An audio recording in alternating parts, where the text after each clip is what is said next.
A very warm welcome to all the challengers. तो भाई लोगों, जैसा कि तुम लोगों के हाफ ईयरली एग्जाम्स खत्म हो चुके होंगे ऑब्वियसली, तभी तो ये वीडियो देख रहे हो। तो अब एग्जाम्स के बाद what to do not to do वाली सिचुएशन आ जाती है। तो हम सबसे पहले जानेंगे कि कौन सी गलतियां हैं जो हर बच्चा ओवर स्मार्ट होकर के कर ही देता है हाफ ईयरली के बाद। पहला, डोंट मेक वेरी टाइट और फिक्स शेड्यूल। ये गलती सब करते हैं कि अपना टाइम टेबल बहुत ही तगड़ा बना देते हैं, जिसमें वो 10 घंटे का टारगेट बना देते हैं पढ़ाई करने का, और उसमें से सिर्फ 5 घंटे ही फॉलो हो पाता है, या फिर कभी कभार तो 5 घंटे भी नहीं पढ़ पाते हो। फिक्स शेड्यूल की जगह तुम्हें सिर्फ टास्क बनाने हैं हर दिन के, जैसे कि ये मैंने बना रखे थे अपनी 10th क्लास में। टास्क में टिक लगाओ और फिर रात को अगले दिन के लिए टास्क तैयार करो। एक एक दिन को टारगेट करो, एक एक दिन को, आज का दिन टारगेट करो। कल छोड़ दो, कल के बारे में सोचो ही मत। आज फिर जब कल सुबह आओ फिर टारगेट करो, और फिर पूरे साल ऐसे करके देखो। कल के बारे में सोचो ही मत, कल को डिलीट मार दो कि बस आज ही मैं जिंदा हूं, आज ही एक्सरसाइज करना, आज बॉडी बनाना, आज प्राणायाम करना, आज पढ़ना है। एक एक दिन तुम स्ट्रांग होते चले आओ, और 6 महीने बाद, फिर साल भर बाद क्या स्थिति हो जाएगी तुम्हारी।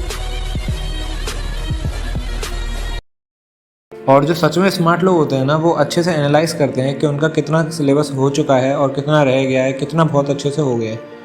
हर चैप्टर के नाम के आगे 4 बॉक्सेस बना लो और 4 कॉलम बना लो, एनसीईआरटी का, रिवीजन का, नोट्स का और एक पीवाईक्यूज का। जब सारे बॉक्सेस में टिक लग जाएंगे तो मतलब वो चैप्टर अच्छे से निपट चुका होगा। सेकंड पॉइंट इज कि सिलेबस को अपने हिसाब से ख़त्म करो, ना कि किसी यूट्यूब वीडियो के हिसाब से।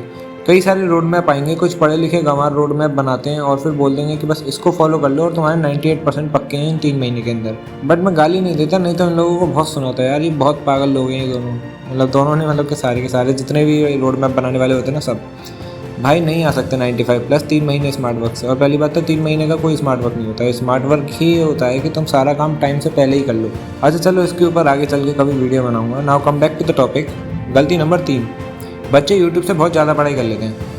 यानी कि तुम्हें यूट्यूब से कम पढ़ाई करनी है। मीन्स अगर ऑनलाइन पढ़ते हो जैसे PW से या ईसरल से, तो वहाँ से पढ़ो। अगर तुम कोई कोचिंग करते हो तो कोचिंग से पढ़ो।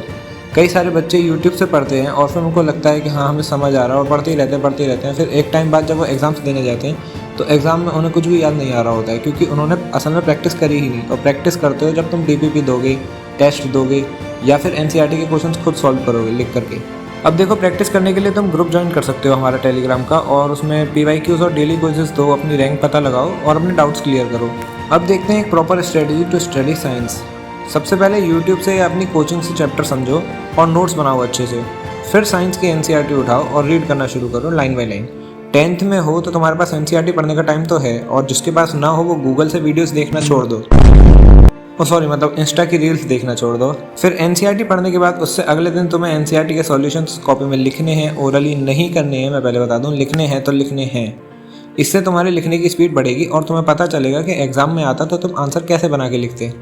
और जिस दिन तुम ये सॉल्यूशंस नोट डाउन करोगे उसी दिन तुम्हें दूसरे चैप्टर का 1 शॉट भी देखना है, और उससे अगले दिन उस चैप्टर की NCERT पढ़नी है, और उससे अगले दिन उस NCERT के सॉल्यूशंस। इस साइकिल को फॉलो करने से तुम लोगों के हर 5 दिन में साइंस के 2 चैप्टर निपटते जाएंगे। मैथ्स के लिए मैंने स्ट्रेटेजी बताई रखी है, इस वीडियो पे जाके देख लेना। और हिंदी के लिए तो हिंदी अध्यापक और ये आंटी जी हैं ही। इंग्लिश के लिए तो बस एक ही सर है, वो भी अपने डियर सर, ठीक है। मैथ्स के लिए मैं और डियर सर, मेरे से तुम पर्सनली पूछ सकते हो या फिर ग्रुप पे मैथ्स के क्वेश्चन पूछ सकते हो, तो वो मैं बता दूंगा। वैसे मेरे से कुछ भी पूछ सकते हो, कोई दिक्कत नहीं है। बस अपनी ज़्यादा पर्सनल समस्या मत पूछ लेना कि भैया मेरा छोटा है दिमाग, या फिर मेरे से एक भी नहीं होती एक्सरसाइज या कुछ भी, ठीक है। बाकी stay motivated and keep doing hard work. अपन चला सोने और तुम चलो पढ़ने। Bye bye.